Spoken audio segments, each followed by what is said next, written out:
Eu sou o professor Márcio Lazarotto, sou professor de Química e estamos no canal Química Orgânica Visual, onde nós falamos de experimentos de Química, especialmente de Química Orgânica.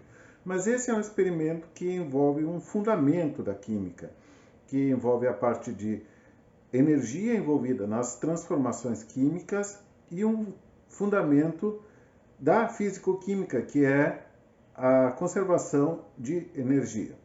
E nesse contexto de conservação de energia, nós temos a lei de Hess, em que afirma que se você tem uma transformação que vai de reagente para produto em uma etapa, a entalpia envolvida é a mesma que se você vai de reagente para produto em mais do que uma etapa. Ou seja, a entalpia é uma função de estado. Ela depende do estado inicial e do estado final, e não depende do caminho que vai de reagente para produto.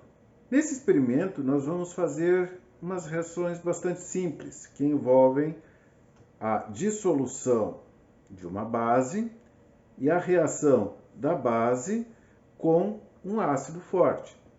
No caso, a base é o hidróxido de sódio, ácido forte, ácido clorídrico.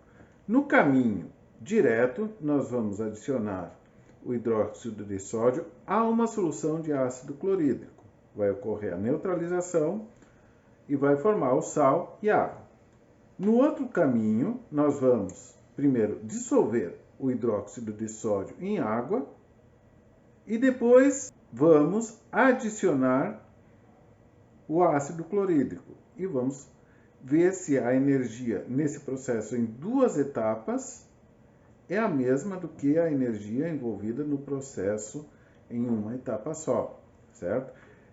E vamos monitorar a entalpia, que é a energia à pressão constante. Porém, a dissolução do hidróxido de sódio já foi feita no experimento anterior.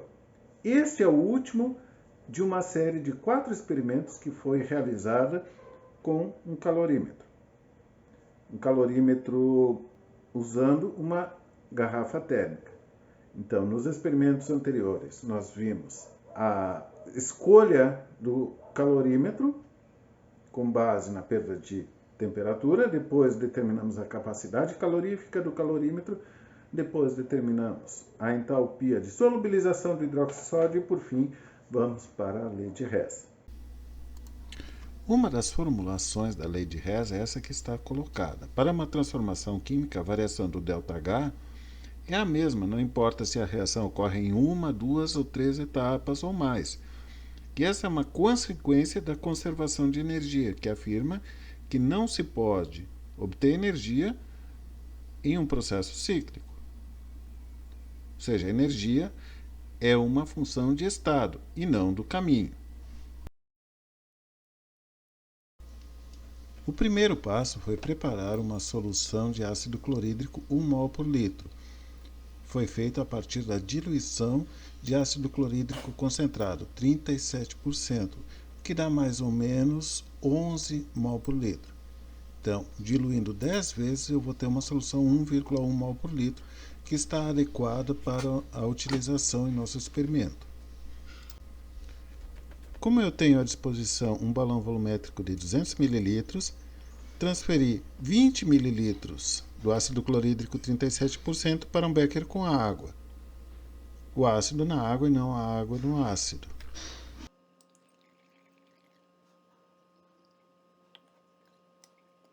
Depois lavo o becker com mais água.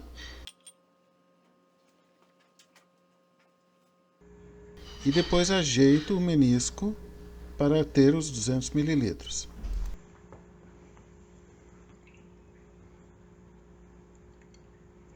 Além de preparar a solução de ácido clorídrico 1 mol por litro, também preparei 100 ml de uma solução de hidróxido de sódio 1 mol por litro, pela dissolução de 4 gramas de hidróxido de sódio em 100 ml de água. Agora que eu tenho as duas soluções prontas, transferi 50 ml para uma proveta da solução de HCl e o mesmo para uma proveta da solução de NaOH. como essas soluções foram preparadas há pouco, elas estão com a temperatura um pouco acima da temperatura ambiente. Então, medi a temperatura de cada uma delas para usar a média aritmética como temperatura inicial no cálculo do calor produzido pela reação do NaOH com HCl. A temperatura média inicial foi de 26,8 graus centígrados.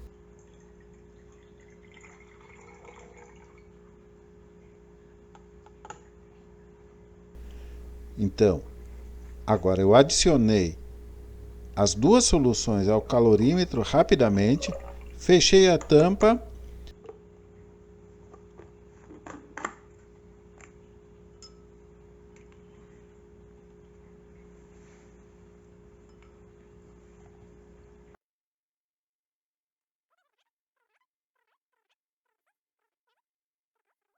e esperei a temperatura estabilizar.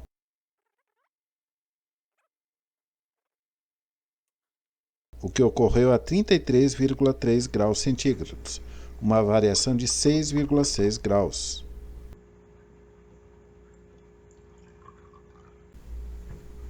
Na segunda parte, adicionei 100 ml de ácido clorídrico mol por litro ao calorímetro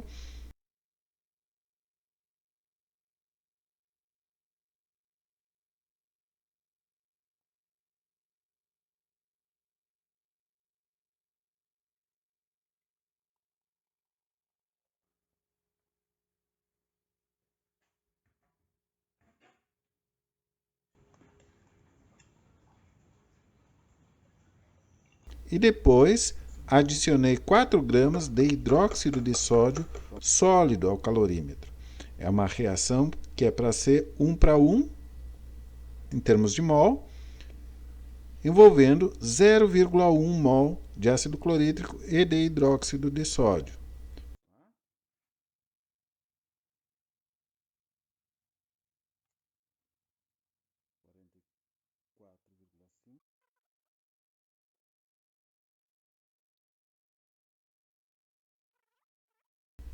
A temperatura inicial nesse caso foi de 26,5 e a temperatura final estabilizou em 48,4 graus centígrados, uma variação de 21,9 graus centígrados.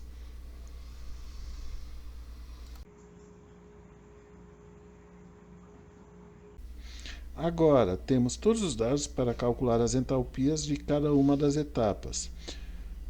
A capacidade calorífica do calorímetro já foi determinada a 8,36 caloria por grau centígrado em experimento anterior.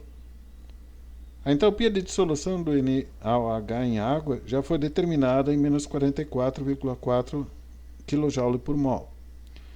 Vamos usar a capacidade calorífica da água, 1 caloria por grau centígrado.